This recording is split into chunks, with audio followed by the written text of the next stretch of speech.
Oke, hari ini kita akan belajar mengenai tingkatan strategi dalam perusahaan atau tingkatan strategi di dalam bisnis.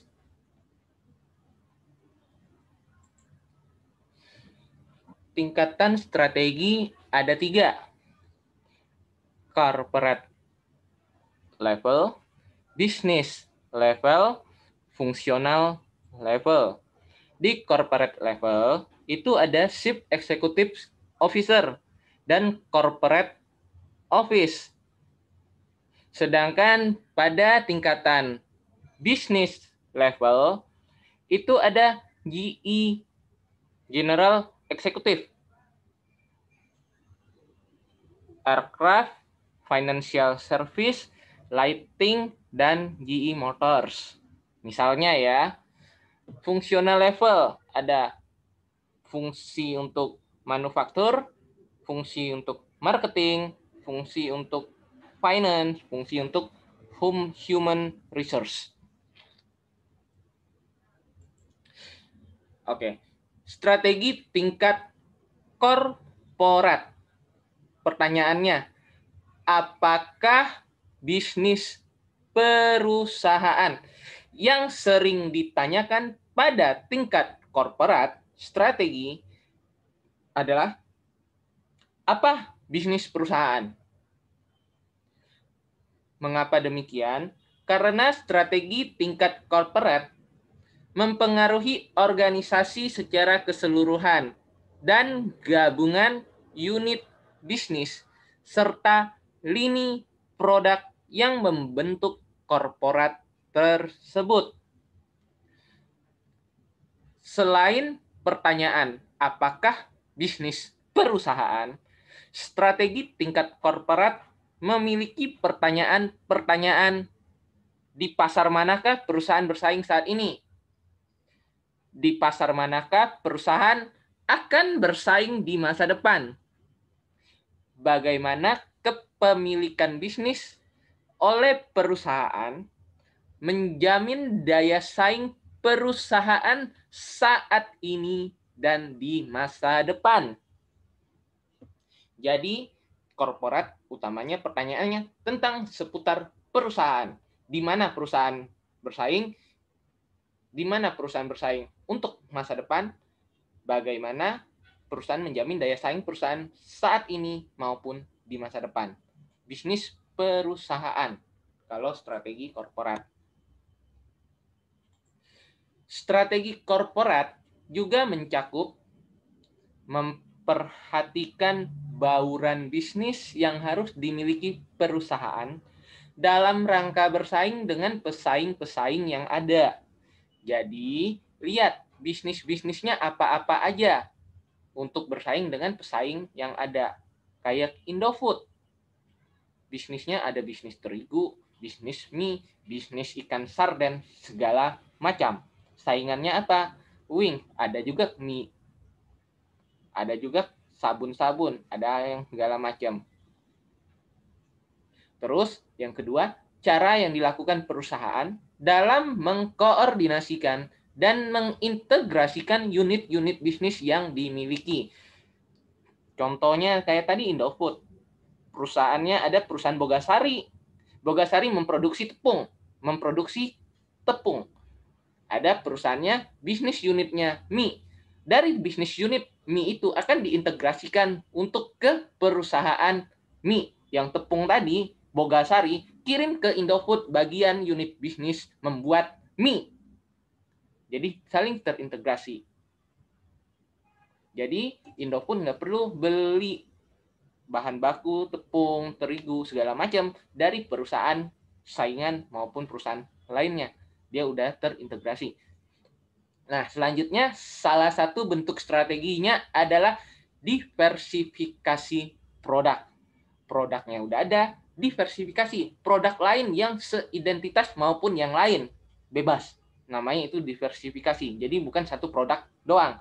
Atau wilayah pemasaran. Wilayahnya dekat dengan produksi, dengan pabrik, atau jauh wilayah pemasarannya. Itu juga diperhatikan. Selanjutnya strategi tingkat bisnis. Tadi ada tingkat corporate, turun ke bawah tingkat bisnis. Bisnis unit, itu dia tadi, lini-lini produk. Ada yang memproduksi ini, ada yang memproduksi ini, ada yang memproduksi ini. Jadi masing-masing. Karena perusahaan seperti motor, perusahaan Yamaha, itu tidak ada produksinya sendiri-sendiri. Dia ada produksi ban sendiri, unit untuk produksi motor listriknya itu, penggerak itu mesin dinamonya sendiri, memproduksi rangkanya sendiri, memproduksi unit untuk ininya sendiri, perakitan juga sendiri. Jadi masing-masing ada fungsinya. Pertanyaannya, bagaimana kita bersaing? Kalau di dalam strategi tingkat bisnis, pertanyaan utamanya bagaimana kita bersaing? Strategi tingkat bisnis fokusnya kepada bagaimana unit bisnis tersebut bersaing di dalam industrinya. Tadi saya contohin, industri untuk motor. Ada unit bisnis produksi ban, produksi dinamo, produksi apalah itu, rangka-rangkanya, produksi apa lagi, untuk roda-rodanya, terserahlah. Itu masing-masing. Sehingga dia bagaimana bersaing. Produksi unit bisnis untuk memproduksi ban, itu bersaing dengan perusahaan lainnya.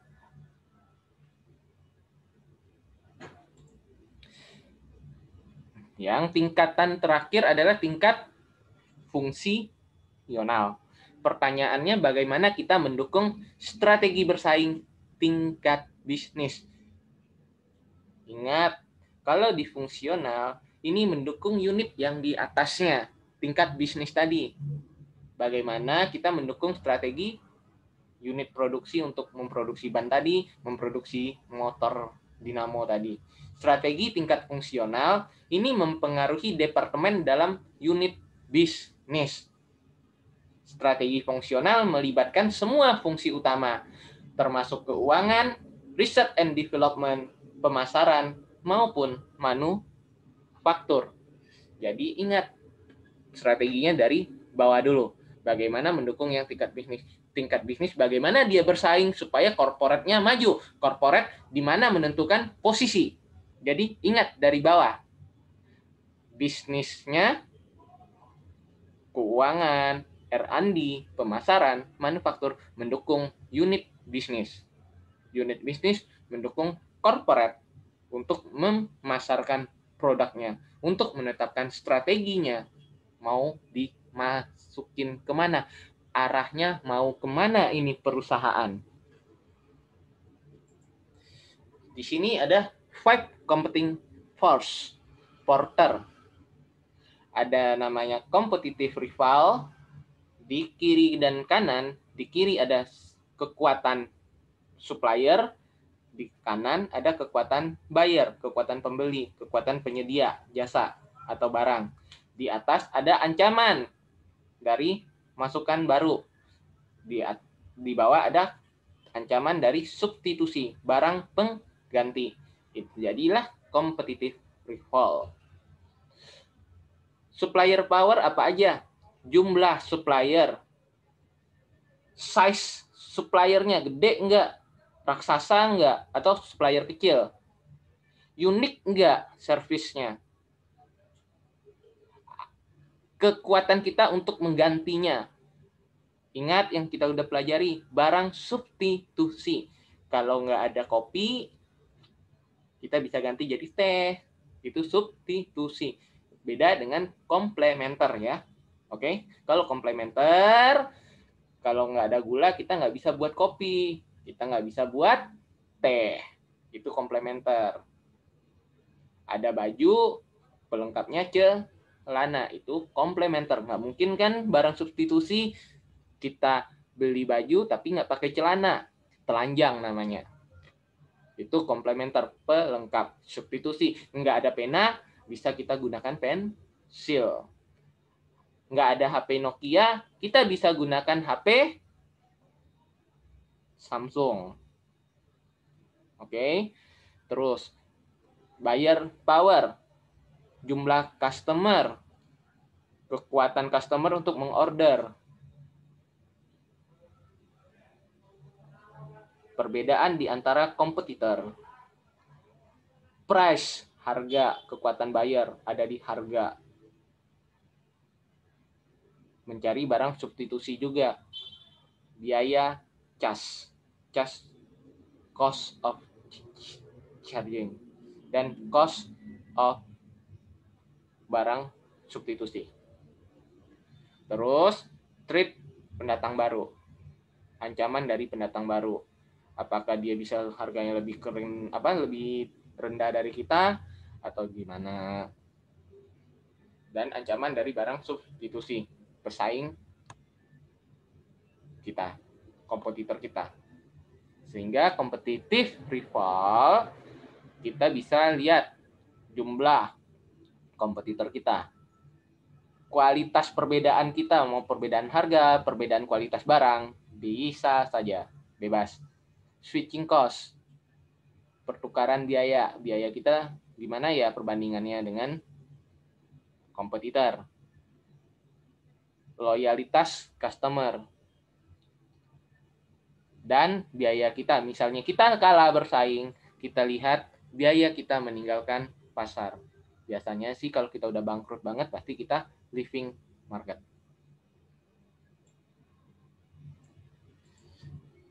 Model 5 competitive force ini menentukan keuntungan jangka panjang sebuah industri yang diukur melalui tingkat pengembalian investasi atau ROI, return of investment, jangka panjang.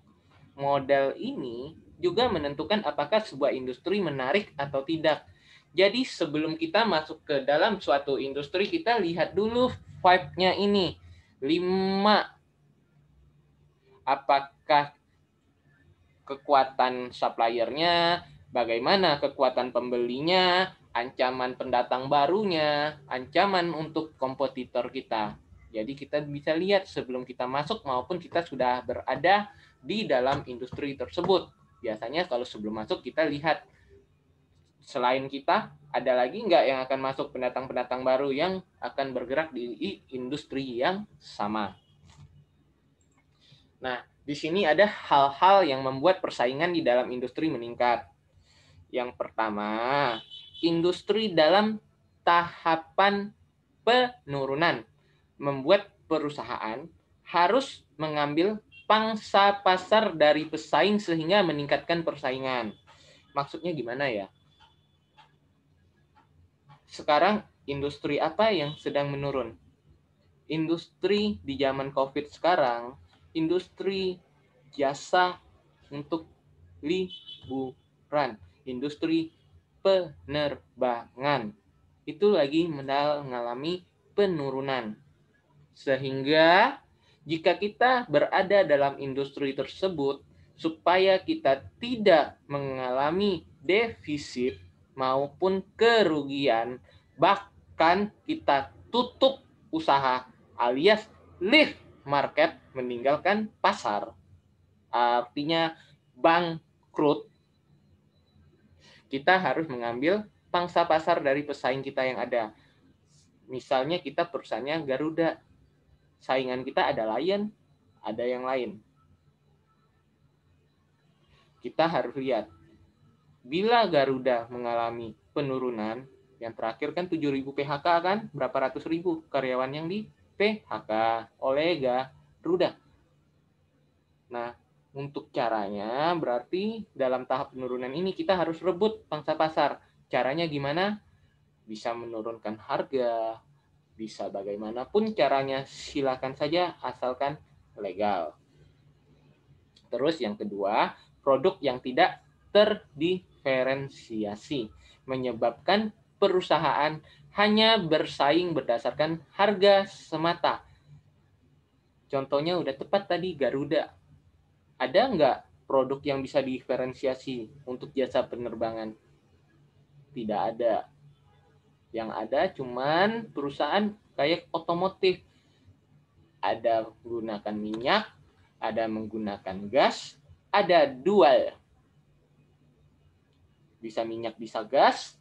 Ada yang dual untuk minyak dan listrik, ada listrik banyak kan macam-macamnya, itu baru bisa diferensiasi. Nah, kalau yang tidak terdiferensiasi berarti hanya bersaingnya berdasarkan harga doang. Mana yang lebih bagus? Biasanya sih kebutuhan pokok rata-rata yang tidak bisa dimainin harganya. Karena masing-masing ada.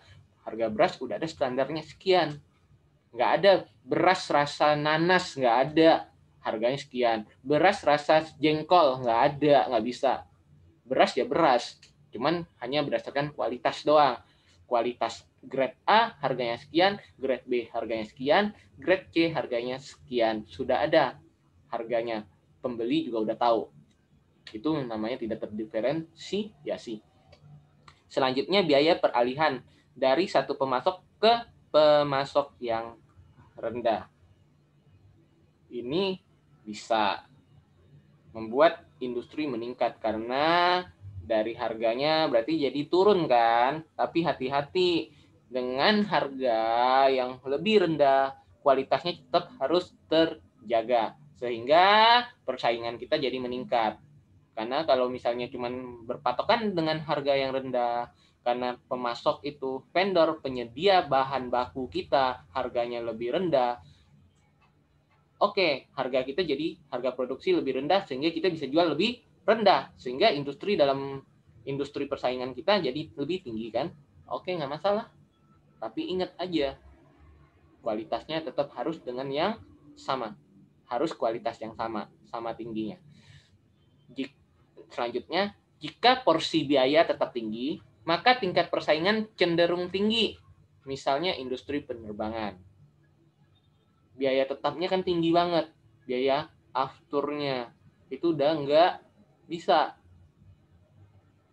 Mau pemasok yang satu dengan pemasok yang lain, penyedianya cuman ada, seakan-akan jadinya monopoli. Jadi nggak bisa.